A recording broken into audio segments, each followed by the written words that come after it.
ये है हमारी धरती और उसमें ये है ईरान का चबार पोर्ट। सोचने वाली बात यह है कि इस प्रोजेक्ट के लिए India already $500 million already commit कर चुका है और आसपास के एरिया को डेवलप करने के लिए और फैक्ट्रीज बनाने के लिए $8 बिलियन इन्वेस्ट करने के लिए तैयार है। बट ऐसा क्यों, वो भी एक दूसरी कंट्री के लिए? आइए जानते हैं।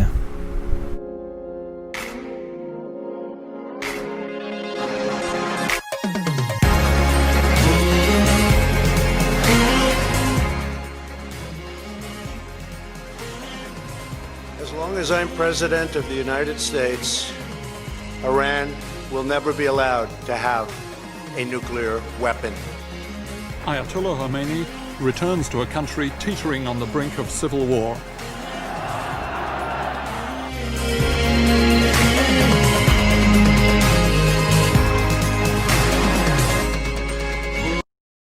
Sanctions imposed by the west सिर्फ ईरान की गवर्नमेंट के लिए ही नहीं बट वहाँ के 77 मिलियन लोगों के लिए भी बहुत बड़ी चुनौती है। Even though Iran oil producing country है लेकिन वो इतना ग्रो नहीं कर रहा क्योंकि सैंक्शंस इतने हैं। अगर हम उनका जीडीपी डेवलप देखें तो सैंक्शंस की वजह से नेगेटिव भी गया हुआ है।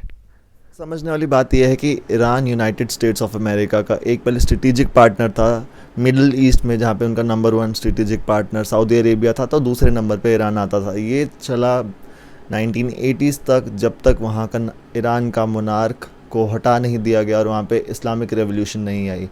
लेकिन फिर हमारा सेकेंडरी डाउट ये आता है कि जब मिडल ईस्ट एकदम इस्लामिक रिलेटेड है, हर एक कंट्री में इस्लाम चलता है, तो मिडल ईस्ट की बाकी कंट्रीज़ ईरान को साथ क्यों नहीं देती? जैसा हमने देखा जब इज़राइल ने लड़ाई छेड़ दी थी तो सारी 5-6 मिडल ईस्टर्न कंट्रीज़ ने इज़राइल के ऊपर लड़ाई कर दी थी। 2 वो हार गए लेकिन उनकी वहाँ पे यूनिफिकेशन हुई थी इस लड़ाई में।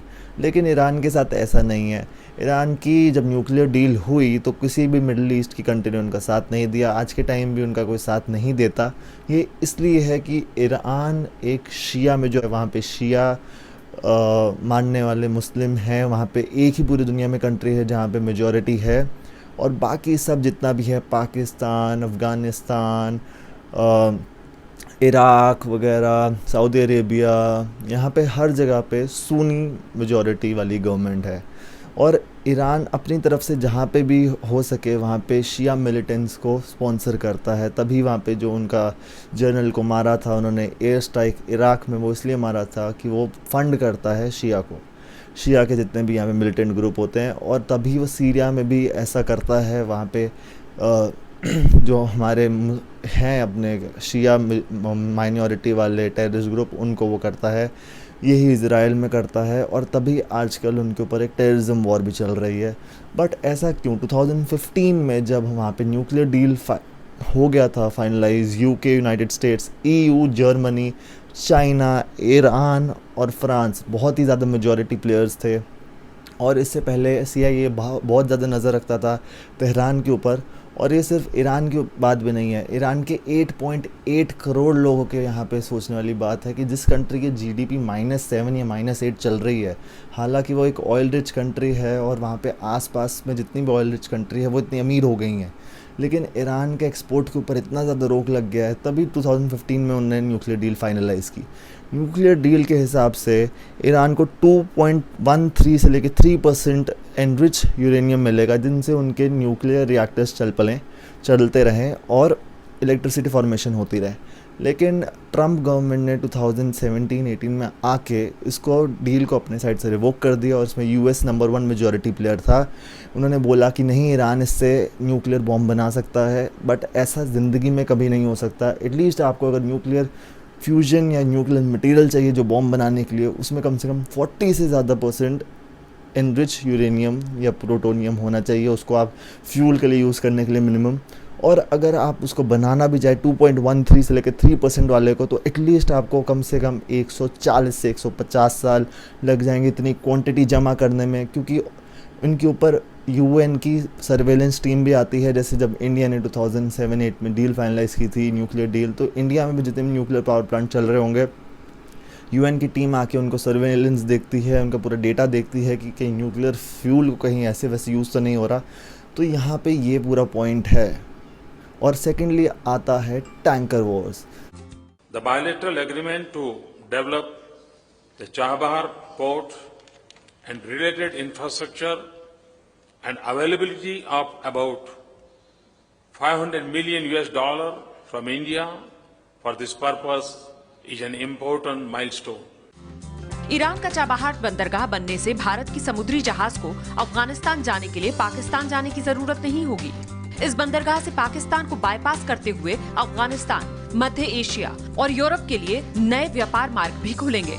चाबहार बंदरगाह पाकिस्तान के उस ग्वादर पोर्ट से सिर्फ 72 किलोमीटर दूर है, जिसमें चीन ने 4000 करोड़ का निवेश किया है। So coming back to our point कि इंडिया के लिए चाबहार पोर्ट इतना ज़्यादा इंपॉर्टेंट क्यों है। जैसा कि आपने वीडियो में देखा कि वो बिल्कुल जो पाकिस्तान का CPEC प्रोजेक्ट है चाइना के साथ, उस वाले पोर्ट से जो वहाँ पे गवार पोर्ट है 72 किलोमीटर्स दूर है।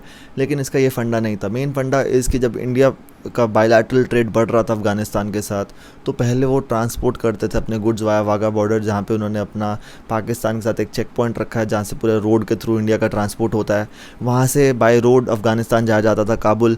लेकिन पाकिस्तान ने पिछले 20 सालों में इंडिया को परमिशन ही नहीं दिया उनका रूट यूज़ करने के लिए, और इंडिया को एक ऑल्टरनेटिव रूट चाहिए था। पाकिस्तान इसलिए परमिशन नहीं देना चाहता था क्योंकि अफगानिस्तान से फिर वो मोनोपली से कुछ भी ट्रेड कर सकता था, क्योंकि अफगानिस्तान ऑलरेडी एक लैंड लॉक्ड कंट्री है और उनको एटलीस्ट गेहूं खरीदने के लिए भी डबल द रेट देना पड़ता था, जिससे पाकिस्तान की एक स्ट्रगलिंग इकॉनमी को बहुत फ़ायदा होता था। लेकिन जहाँ तक हमारे चाबहार पोर्ट की बात आती है, इंडिया ऑलरेडी $500 मिलियन कमिट कर चुका है और $1 बिलियन और कमिट करने वाला था फॉर द इंफ्रास्ट्रक्चर प्रोजेक्ट, जो था रेलवे, वहाँ से अफगानिस्तान जाने के लिए हाईवेज़ और ये सब कुछ।